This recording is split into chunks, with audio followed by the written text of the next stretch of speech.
In the spring of 1834, somewhere in the rolling hills of central Virginia, a discovery was made that would forever change how we understand the depths of human evil. 47 children, ages ranging from 6 to 16, were found chained in a basement beneath what appeared to be an ordinary farmhouse.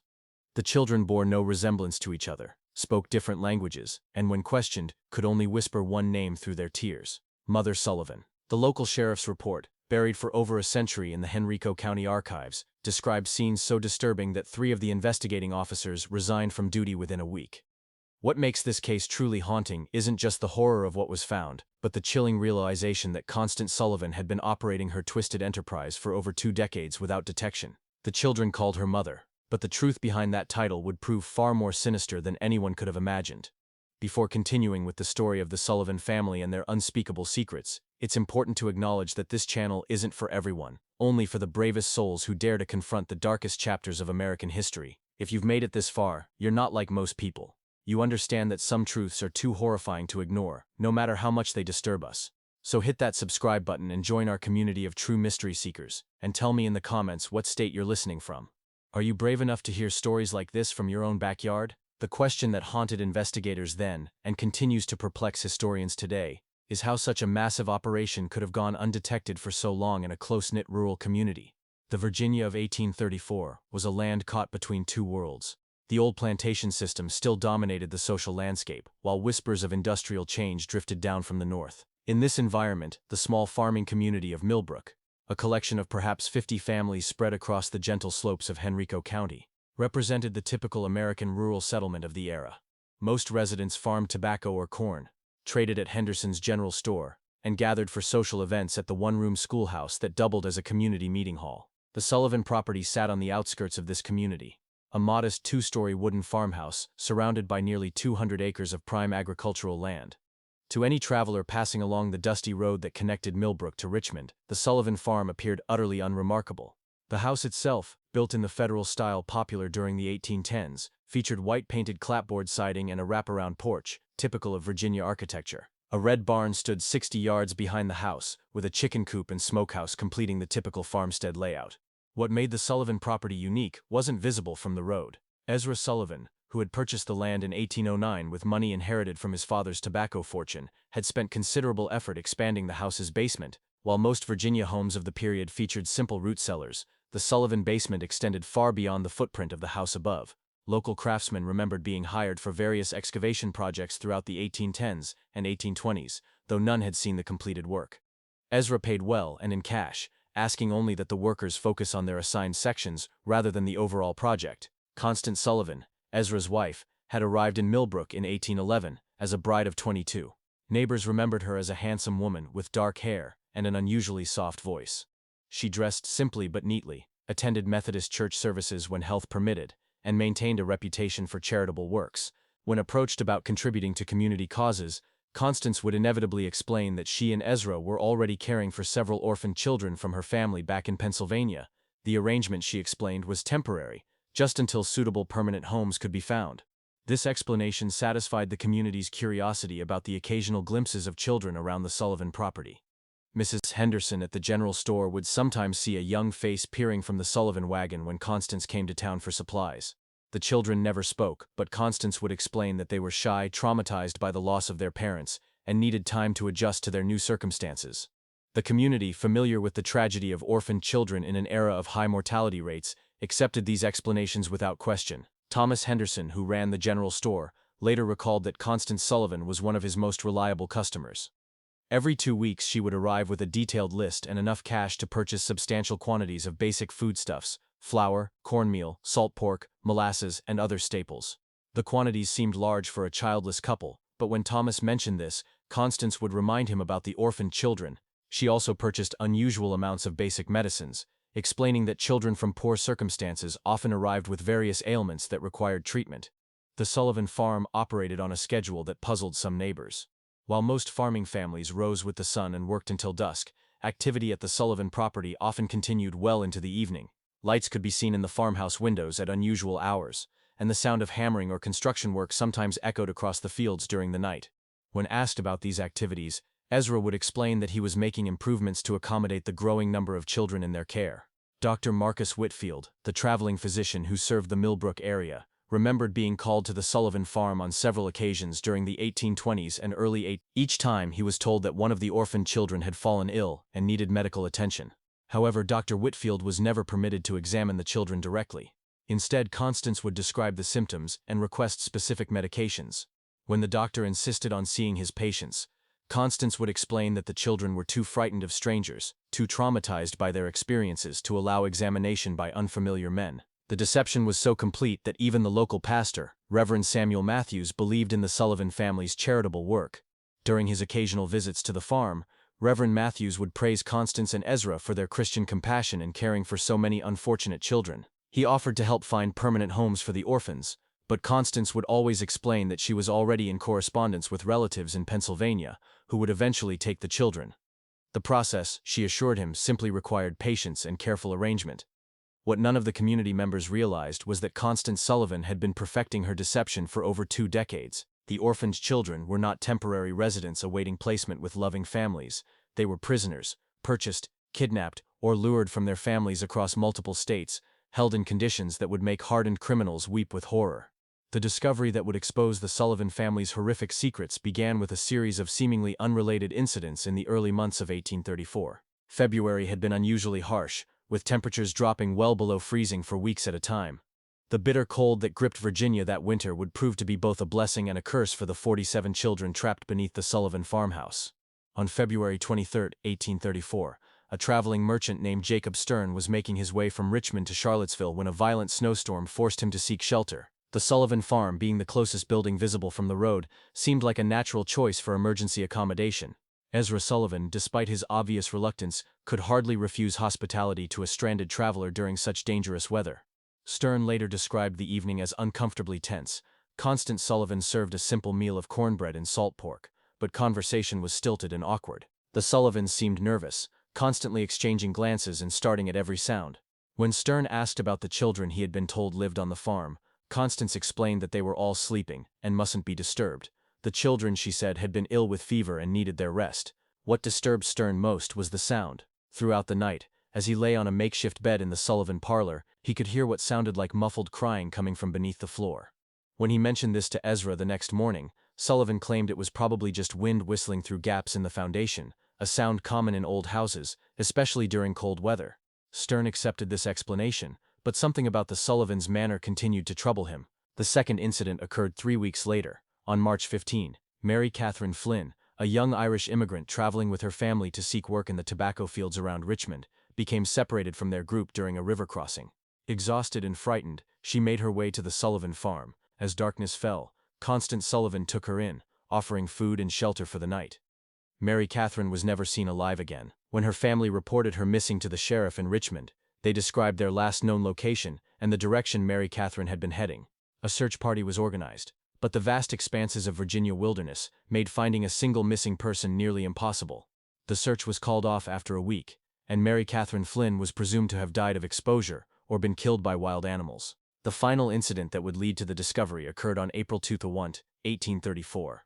A local farmer named William Hutchinson was hunting rabbits in the woods that bordered the Sullivan property. When he heard something that stopped him cold from somewhere near the Sullivan farmhouse, came the sound of children screaming. Not the ordinary cries of youngsters at play, but raw, desperate shrieks of pure terror. Hutchinson crept closer to investigate, hiding behind a stand of oak trees about 50 yards from the Sullivan house. For nearly an hour, he watched and listened. The screaming continued intermittently, always seeming to come from beneath the house rather than from inside it. When Hutchinson reported what he had witnessed to his neighbors, opinions were divided. Some suggested that the orphaned children might be more troubled than the Sullivans had indicated, perhaps requiring discipline or medical treatment that could be distressing. Others, however, began to remember odd details that hadn't seemed important before. The unusual amounts of food Constance Sullivan purchased, the strange sounds neighbors occasionally heard at night, the fact that none of the supposed orphans had ever been seen in town or at community gatherings. Sheriff Benjamin Crawford, a veteran lawman who had served Henrico County for over 15 years, initially dismissed the concerns as neighborhood gossip. However, when William Hutchinson approached him directly and insisted on filing a formal complaint, Crawford agreed to investigate. The law required him to follow up on reports of potential child abuse, regardless of his personal opinion of the accusers. On the morning of April 8, 1834, Sheriff Crawford rode out to the Sullivan farm, accompanied by his deputy, Marcus Webb. They arrived just after sunrise, expecting to conduct a routine inspection that would put the community rumors to rest. Constant Sullivan met them at the door, her manner calm and welcoming. She invited the officers inside for coffee and expressed concern about the gossip circulating in the community.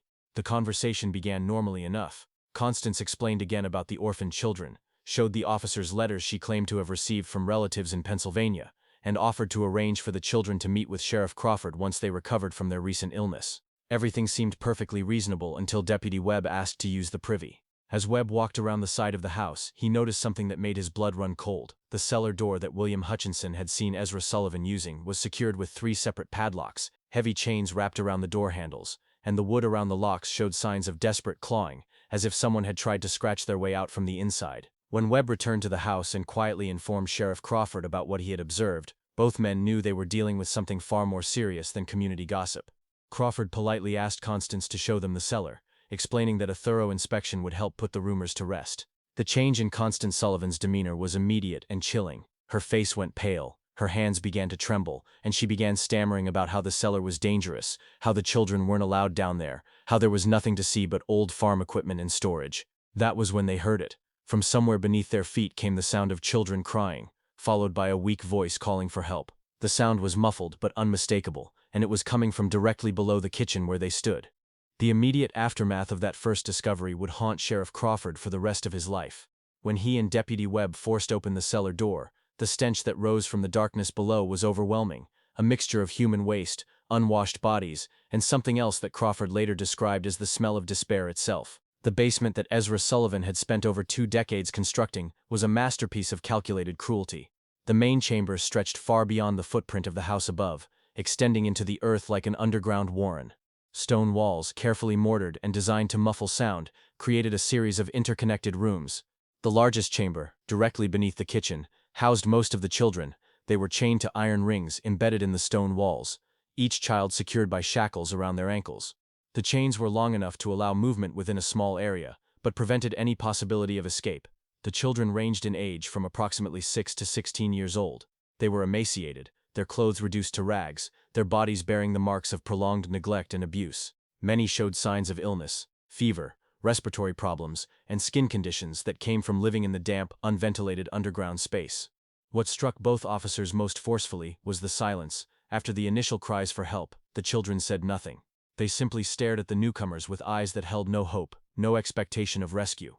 Deputy Webb, a father of 4, had to leave the basement twice to vomit. Sheriff Crawford, despite his years of law enforcement experience, found himself unable to process the full scope of what he was seeing. The methodical nature of the imprisonment, the evidence of long-term planning, the sheer number of victims, it was beyond anything in his experience or imagination. In the smaller chambers, Crawford and Webb found evidence of the Sullivan system of control. One room contained stocks and restraining devices for punishment. Another held what appeared to be a primitive medical area where the children were treated for injuries and illnesses, not out of compassion, but to keep them alive and functional. A third room contained detailed records that would prove crucial to the investigation. Names, ages, dates of arrival, and notes about each child's condition and behavior. The records revealed the scope of the Sullivan operation. Children had been arriving at the farm regularly since 1812, shortly after Constant Sullivan came to Millbrook. The sources varied.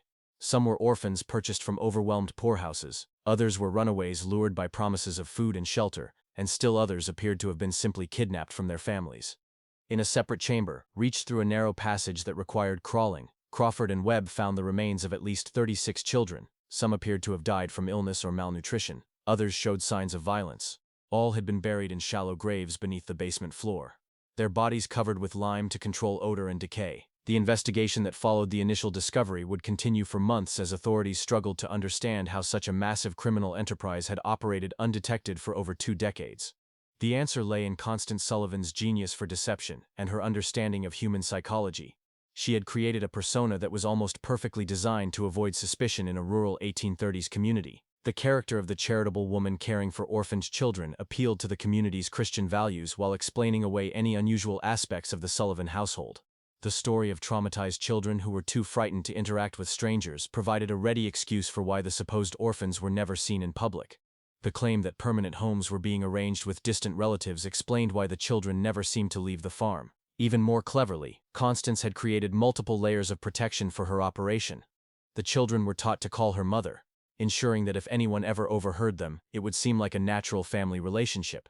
The few times children had been glimpsed by outsiders, they had been carefully coached to remain silent and appear shy rather than terrified. The substantial food purchases were explained by the presence of multiple children, while the medical supplies were justified by the supposed poor health of orphaned youngsters. The physical setup of the operation was equally well planned. The basement construction had been spread over many years with different workers handling different aspects of the project. No single craftsman had seen the complete layout or understood the true purpose of the modifications. The soundproofing was effective enough that even close neighbors rarely heard anything suspicious, and when they did, the sounds could be explained as ordinary farm activities or the normal noise of children playing. Perhaps most disturbing was the psychological control system that Constance had developed. The children were told that they had been abandoned by their families, that no one was looking for them, and that the outside world was dangerous and hostile. Those who behaved properly were given slightly better food and living conditions. Those who caused trouble were subjected to punishments that served as examples to the others. Over time, most of the children accepted their captivity as simply the way their lives were meant to be. The community's reaction to the discovery was one of complete shock and disbelief. Many residents initially refused to believe that Constant Sullivan, the quiet woman who had lived among them for over 20 years, could be capable of such monstrous acts. Some suggested that she must have been coerced by her husband or that the whole situation was somehow a misunderstanding. These denials became impossible to maintain as more evidence emerged. The detailed records found in the basement included not just information about the children, but also correspondence with criminal contacts in other states. Constant Sullivan had been part of a network that trafficked in children, buying and selling young victims across state lines. The Sullivan farm was just one operation in a larger criminal enterprise that stretched from Pennsylvania to Georgia. As Sheriff Crawford delved deeper into the Sullivan case, disturbing patterns began to emerge that suggested the operation was far more sophisticated than initially believed. The correspondence found in the basement revealed that Constant Sullivan had been in regular contact with at least 12 other individuals across 5 states, all apparently involved in similar activities. The letters, written in a simple code that was eventually deciphered, discussed merchandise deliveries and quality control in language that clearly referred to human trafficking. One letter, dated just 3 months before the discovery, came from someone identified only as Morrison in Philadelphia. Morrison wrote that he had 6 new items of varying ages and conditions that would be suitable for her requirements. The letter included detailed descriptions of the children, their approximate ages, and their physical conditions.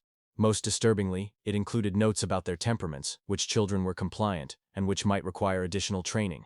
The financial records painted an even more horrifying picture.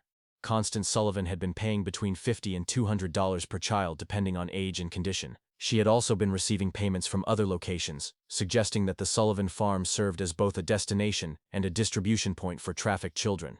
The total amount of money involved was staggering for the time period, over $8,000 in transactions over 2 decades, equivalent to several $100,000 in modern currency. Dr. Marcus Whitfield, the traveling physician who had been called to the Sullivan farm on several occasions, became a key witness as the investigation expanded. Under questioning, he revealed that Constant Sullivan had always been unusually specific about the medications she requested. She had detailed knowledge of treating malnutrition, respiratory infections, and other conditions common in severely neglected children. She had also asked for sedatives and other drugs that could be used to control difficult prisoners. The doctor's testimony led to another chilling realization. Constant Sullivan had been systematically studying how to keep large numbers of children alive under conditions of extreme deprivation. The medical supplies she purchased, the questions she asked, even the layout of the basement, everything was designed to maximize the survival rate of her prisoners while minimizing the resources required to maintain them. Local businessman Thomas Henderson provided additional pieces of the puzzle. A review of his sales records showed that Constant Sullivan had been purchasing increasing quantities of basic supplies over the years. What appeared to be the growing needs of a charitable household was actually evidence of an expanding criminal operation. Henderson also remembered specific requests for items that seemed unusual at the time: extra blankets, large quantities of children's clothing, and bulk purchases of simple medicines. The investigation also revealed the role of Ezra Sullivan in the operation. While Constance appeared to be the mastermind, Ezra was responsible for the physical maintenance of the prison and the handling of the children. Several of the surviving victims, when they were finally able to speak, described him as the enforcer who carried out punishments and maintained discipline. His construction work on the basement hadn't been just expansion, it had been constant refinement of a system designed to hold human beings in captivity. The most disturbing revelation came from analyzing the records of children who had disappeared from the Sullivan farm over the years. The ledgers showed that some children had been transferred to other locations, suggesting a network of buyers and sellers across multiple states. Others had been marked as unsuitable or problematic, entries that corresponded with the remains found in the basement burial chamber. The scope of the investigation expanded as authorities in other states began examining their own unsolved disappearances. Missing children reports from Pennsylvania, Maryland, North Carolina, and South Carolina showed disturbing similarities. Many of the missing children fit the profile of those found at the Sullivan farm: poor, orphaned, or from families that were unlikely to have resources to search for them extensively. Federal marshals were called in to coordinate the multi-state investigation. This was unprecedented for the time period, as most law enforcement was strictly local. The Sullivan case represented one of the first major criminal investigations to cross state lines and involve federal authorities. The legal implications were complicated by the fact that many of the crimes had occurred in different jurisdictions under different laws. As weeks passed, more survivors began to tell their stories. The accounts were remarkably consistent, describing years of imprisonment, systematic abuse, and psychological manipulation. The children described how new arrivals were broken in, subjected to isolation, punishment, and indoctrination until they accepted their fate. They spoke of a complex hierarchy among the prisoners, with older children given minor privileges in exchange for helping to control younger ones. The survivors also revealed the extent of Constant Sullivan's psychological manipulation. She had convinced many of the children that they were worthless, that their families had sold them or abandoned them, and that they deserved their treatment. Some of the older children, who had been imprisoned for years, initially resisted rescue efforts because they had been conditioned to believe that the outside world was even more dangerous than their captivity. The investigation uncovered evidence of Sullivan's methods for acquiring victims. She had developed relationships with corrupt officials at poorhouses and orphanages who would provide children in exchange for payments. She had also cultivated contacts among criminal elements in major cities who could identify vulnerable children, runaways, street orphans, and others who wouldn't be missed immediately. Perhaps most chillingly, the records showed that the Sullivan operation had been expanding in recent years. The number of children being held had increased, and there were plans in the correspondence for establishing similar facilities in other locations. The discovery at the Sullivan farm had apparently interrupted a criminal enterprise that was on the verge of becoming a much larger operation. The breakthrough that would lead to the complete exposure of the Sullivan network came from an unexpected source. Among the surviving children was a girl named Rebecca, approximately 14 years old, who had been held longer than any of the others. Unlike the other children who had been broken by their ordeal, Rebecca had maintained a spark of defiance and an extraordinary memory for details. Rebecca had been kidnapped from her family's farm in Pennsylvania in 1829 when she was just 9 years old. She remembered everything about her capture: how a woman claiming to be a distant relative had arrived at their farm, how she had been lured away with promises of sweets and a ride to town, how she had awakened chained in the Sullivan basement. More importantly, she remembered every conversation she had overheard between Constant Sullivan and the various visitors who had come to the farm over the years. Rebecca's testimony revealed that the Sullivan operation was just one part of a much larger network. She had heard Constance discussing other farms, other locations where children were being held. She remembered names, dates, and details about shipments of children being moved between different facilities. Her information provided law enforcement with their first comprehensive picture of the scope of the criminal enterprise. The most significant revelation came when Rebecca described a visit that had occurred just 2 weeks before the discovery. A well-dressed man had arrived at the farm in an expensive carriage, accompanied by 2 other men. Rebecca had been selected along with 3 other children to be inspected by the visitors. The man had examined them carefully, checking their teeth, their muscle tone, and their general health like a buyer evaluating livestock. The visitor had ultimately decided not to purchase any of the children, complaining that they were too damaged for his purposes. However, he had left behind a letter containing detailed specifications for the type of children he wanted to purchase. The letter, which was found among Constant Sullivan's papers, described requirements for children of specific ages, physical characteristics, and temperaments. The language was cold and businesslike, discussing human beings as commodities to be bought and sold. The letter was signed H. Blackwood and included a return address in Charleston, South Carolina. When authorities investigated, they discovered that Henry Blackwood was a wealthy plantation owner who had been purchasing children for years, ostensibly as household servants, but actually for purposes that the investigation would reveal to be even more sinister than the Sullivan operation. The Blackwood connection opened up an entirely new dimension of the case. Southern plantation owners, it appeared, had been using the child trafficking network to acquire workers who would be completely under their control. Unlike enslaved people who had some legal protections and whose disappearance might be noticed, trafficked children could be worked to death with no legal consequences. They had no families to search for them, no legal status to protect them, and no hope of escape. The investigation of the Blackwood connection revealed that several other prominent Southern families had been involved in similar purchases. The children were being used not just as laborers but as subjects for medical experiments, as targets for violent entertainment, and for purposes that the investigators found too disturbing to document fully in their official reports. As the scope of the criminal network became clear, the investigation faced increasing resistance from powerful interests. Several of the families involved in purchasing children had significant political connections and substantial resources to protect themselves. Threats began to be made against investigators, witnesses, and even the surviving children. Sheriff Crawford received anonymous letters warning him to drop the investigation. Deputy Webb was attacked by unknown assailants while walking home from work. Dr. Whitfield found his medical practice suddenly boycotted by several prominent patients. The pressure was clearly designed to intimidate law enforcement and prevent the full extent of the network from being exposed. The situation became even more dangerous when one of the surviving children, a boy named Timothy, who had been providing crucial testimony, disappeared from the temporary shelter where he was being housed. A search was conducted, but Timothy was never found. The message was clear: those who cooperated with the investigation would face severe consequences. Despite the intimidation, the investigation continued. Federal marshals provided additional security for key witnesses and investigators. The surviving children were moved to more secure locations, and armed guards were posted at the Sullivan farm to protect the physical evidence.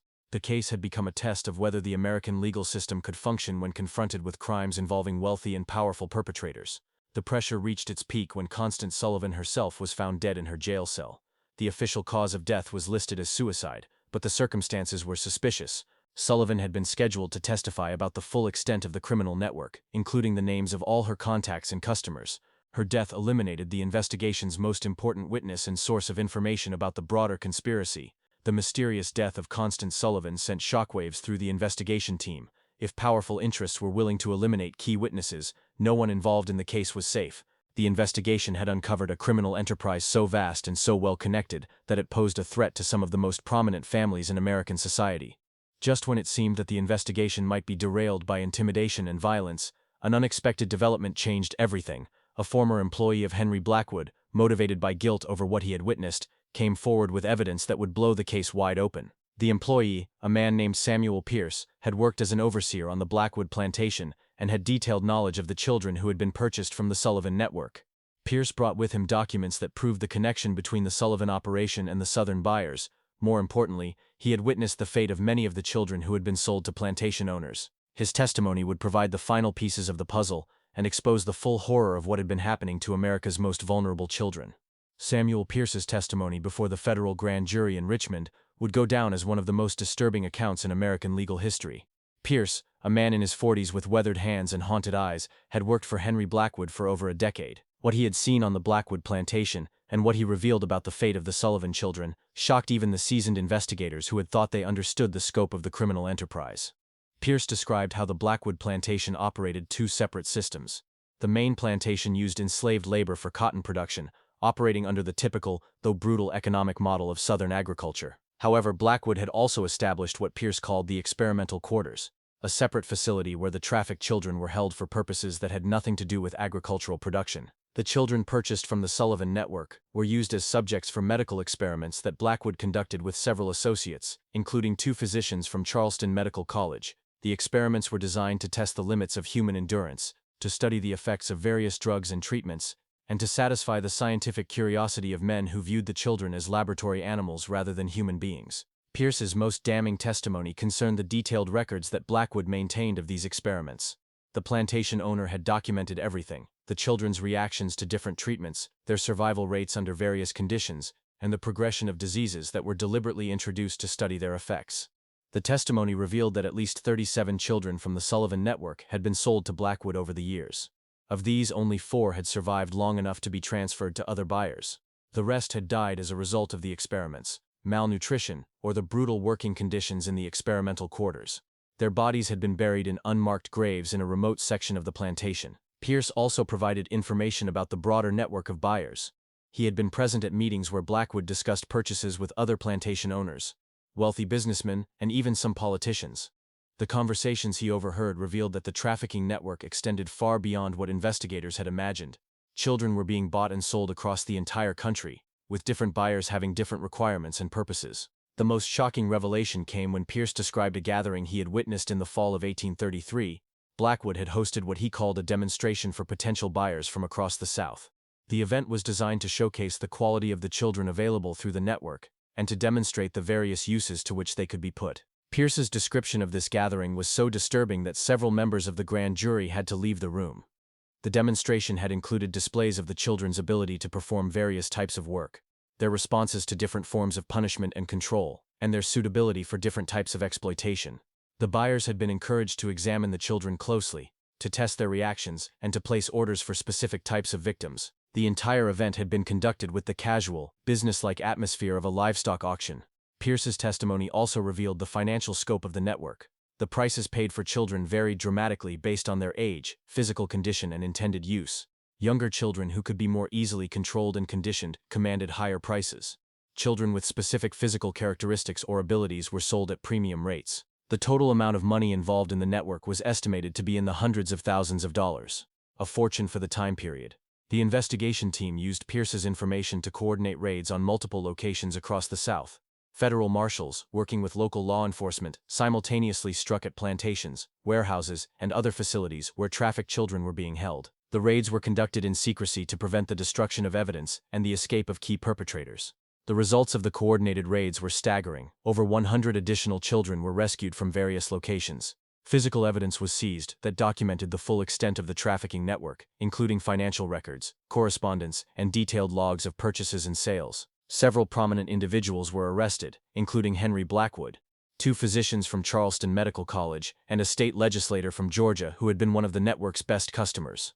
The level of organization and sophistication was unprecedented for any criminal enterprise of the time period. The medical experiments conducted by Blackwood and his associates were documented in horrifying detail.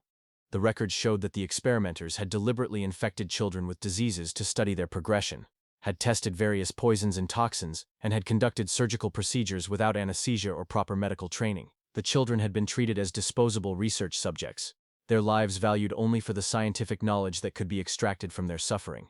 The investigation also revealed the corruption that had made the network possible. Officials at orphanages, poorhouses, and local governments had been bribed to provide children or to ignore their disappearances. Judges had been paid to declare children abandoned or to approve adoptions that were actually sales. Even some law enforcement officials had been involved in covering up evidence and intimidating witnesses. The legal proceedings that followed would drag on for years as prosecutors struggled to bring justice to victims of crimes that had occurred across multiple states and jurisdictions. The complexity of the case, combined with the wealth and political connections of many of the defendants, made prosecution extremely difficult. Several key defendants escaped conviction on technical grounds or through the influence of powerful allies. However, the public exposure of the trafficking network had profound effects that extended far beyond the legal proceedings. The Sullivan case became a catalyst for the first federal legislation addressing child trafficking and abuse. It led to reforms in the oversight of orphanages and poorhouses, and to the establishment of new legal protections for vulnerable children. The final resolution of the Sullivan case would take nearly 5 years to complete, but its impact on American society was immediate and profound. The public reaction to the revelations was one of horrified fascination, mixed with a determination to prevent such atrocities from happening again. Newspapers across the country covered the story in unprecedented detail, with many publications dedicating entire issues to the investigation's findings. The surviving children faced a long and difficult path to recovery. Most had been held for years and had no memory of life before their captivity.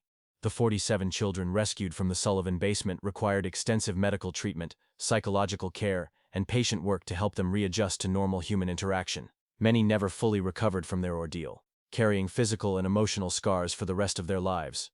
Rebecca, the 14-year-old girl whose testimony had been crucial to exposing the broader network, became something of a celebrity as news of her courage spread. However, the attention proved overwhelming for someone who had endured such trauma. She was eventually placed with a Quaker family in Pennsylvania, who provided the quiet, supportive environment she needed to heal. Rebecca lived to be 73 years old, eventually marrying and raising a family of her own, but she never spoke publicly about her experiences again. After the trial testimony, the legal proceedings revealed the full extent of the corruption that had enabled the trafficking network. Ezra Sullivan, who had been captured during the initial raid, was convicted on multiple charges of kidnapping, imprisonment, and murder. He was executed by hanging in Richmond on November 15, 1836, before a crowd of over 3,000 people. His last words, according to witnesses, were a confession that he had followed the devil's path and a plea for forgiveness from the children he had helped to torture. Henry Blackwood's trial became a sensation that exposed the dark underbelly of Southern plantation society. The medical records seized from his plantation provided evidence of systematic torture and murder that shocked even hardened observers. Blackwood was convicted of multiple murders and sentenced to death, but his execution was delayed for years by appeals and political maneuvering. He eventually died in prison in 1841, reportedly of a heart attack, though some suspected he had been poisoned by associates who feared he might reveal additional secrets. The two physicians from Charleston Medical College who had participated in the experiments were expelled from the medical profession and sentenced to long prison terms. Their cases led to new regulations governing medical research and the treatment of human subjects. The medical college itself faced a scandal that nearly resulted in its closure as investigators revealed that several other faculty members had knowledge of the illegal experiments but had failed to report them. The investigation's most frustrating aspect was the number of powerful individuals who escaped justice despite clear evidence of their involvement. Several wealthy plantation owners fled to Europe before they could be arrested. Others used their political connections to avoid prosecution or to receive minimal sentences that didn't reflect the severity of their crimes.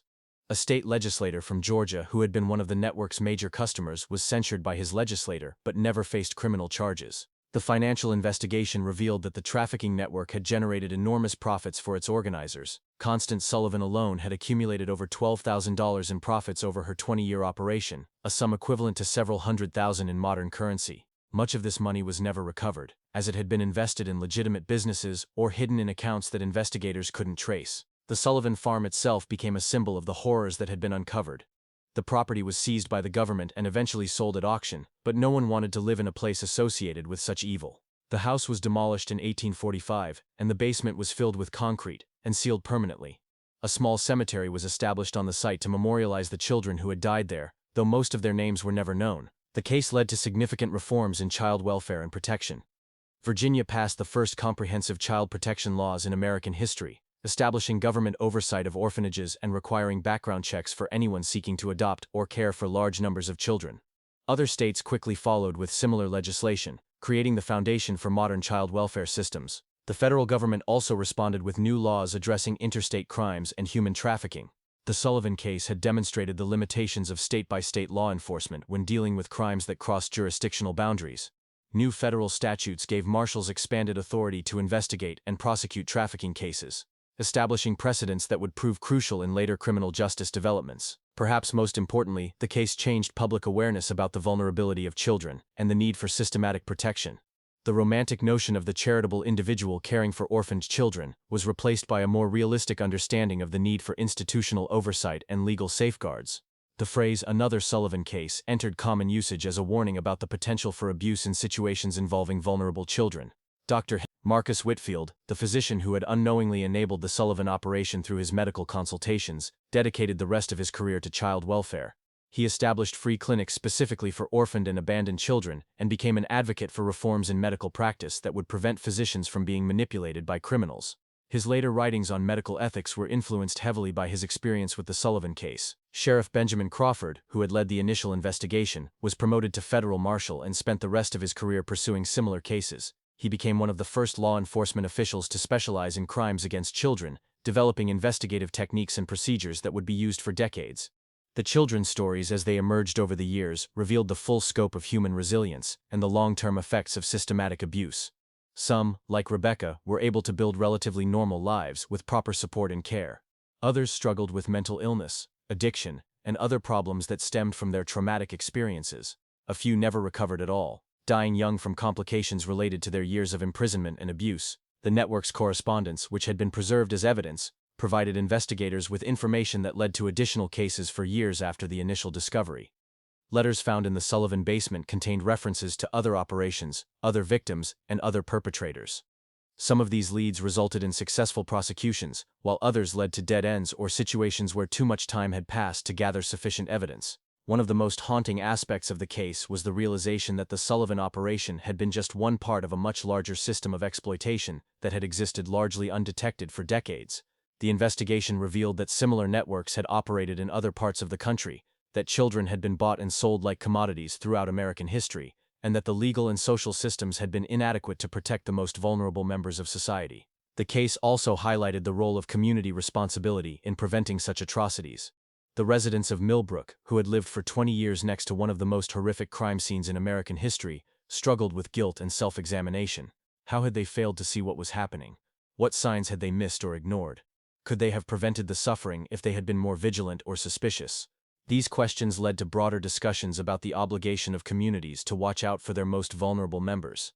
The Sullivan case became a cautionary tale about the dangers of accepting explanations without investigation, of respecting privacy when that respect enabled abuse, and of assuming that respectable appearances guaranteed moral behavior. The legacy of the Sullivan case extended far beyond the immediate legal and social reforms it inspired. The detailed documentation of the investigation, including the correspondence, financial records, and testimony, became an invaluable resource for understanding the history of crime and exploitation in America. Historians, criminologists, and social reformers would study the case for generations, using it to understand how systematic evil could flourish in apparently normal communities.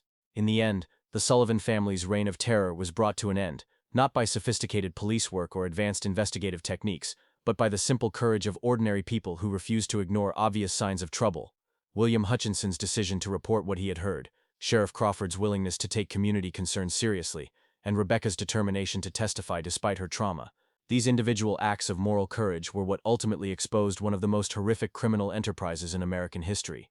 The basement where 47 children were found chained has been sealed for over a century, but the echoes of their suffering continue to remind us of the importance of vigilance, courage, and compassion in protecting those who cannot protect themselves. The Sullivan case stands as both a testament to human evil and a reminder of the power of individual conscience to overcome even the most entrenched systems of exploitation and abuse.